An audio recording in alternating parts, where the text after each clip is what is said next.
Today I've got a review on two tablet holding devices for the Mavic Air, which also could be used for the Mavic Pro. One is the Skyreat and the other is the Mavmount. Mavmount is twice the cost of the Skyreat, and I want to just go through a couple of things that you might be wondering about them in making your choice for a tablet mount. In my case, I'm using the iPad 9.7 iPad Pro. They're both great. There's no problem with either one of them. I like them both a lot, but there are some advantages and disadvantages with one or the other. Probably not so much disadvantages, but unique qualities that they have. The question is one, the Mavmount, worth twice the price? Let me get into what the similarities are. They both fit really well. The Skyreat is probably costing about $20, $23, I believe I paid for it on Amazon. And I think I got my Mavmount through the Mavmount.com website. And this one was, I believe, $59, which is obviously quite a bit more expensive. The question is it worth it? For me, one is as good as the other. They both do the same thing. They both hold the tablet into the controller very well. Let me grab the controller.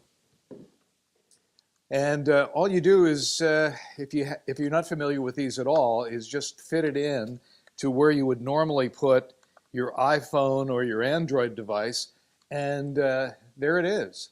So they both fit well. They both have secure mounting, and the only difference is that the Skyreat holds the tablet a little higher this way. So it's going to come up higher at the bottom part than the Mavmount will. The Mavmount is made much more durably than the Skyreat.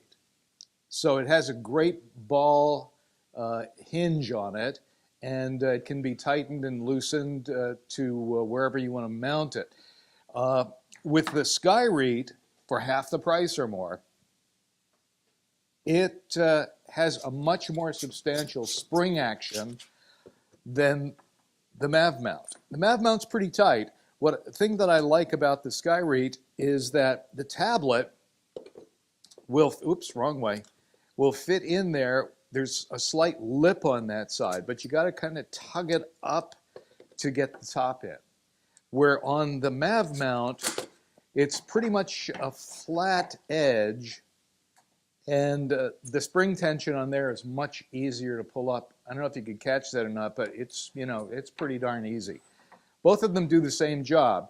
The nice thing about the Mavmount is that it has these holes in it, machined out, whereas the Skyreat does not. So you can actually hold your controller with your fingers through this and get a little bit more sturdy grip on your unit. Again, it's not a big deal. I like the Mavmount. It's the one that I use. I keep the Skyreat and probably will use it from time to time. But the real question, I think, at this point is it worth the extra money? And my answer has to be no, it's not. If you got the money to spend and you want something a little fancier with some blue anodizing on it, go for the Mavmount. If you want something that's probably going to be in the long run a little bit more durable, go for the Mavmount. But if you're on a budget, the Skyreat is absolutely acceptable. There's no problems with it at all. That's it. It's your choice, of course, and I just wanted to do this video to compare both of them in case you were looking at them online and couldn't make up your mind. So go for either. If you got 20, 25 bucks more to spend, get this a little bit more stylish version. If you want to stay on your budget, buy the Skyreat. It's going to fit in nicely. One thing about this is a version 3. It has a lip on it right there that kind of fits into the controller a little bit better. But again, I didn't see any issues with the Skyreat or similar products, at least I'll assume are fitting about the same way. It fits very snug. That thing's not going to come out. Anyway, comparison between the Skyreat, I hope I'm saying that right, Skyreat, and the Mavmount. Thanks for watching.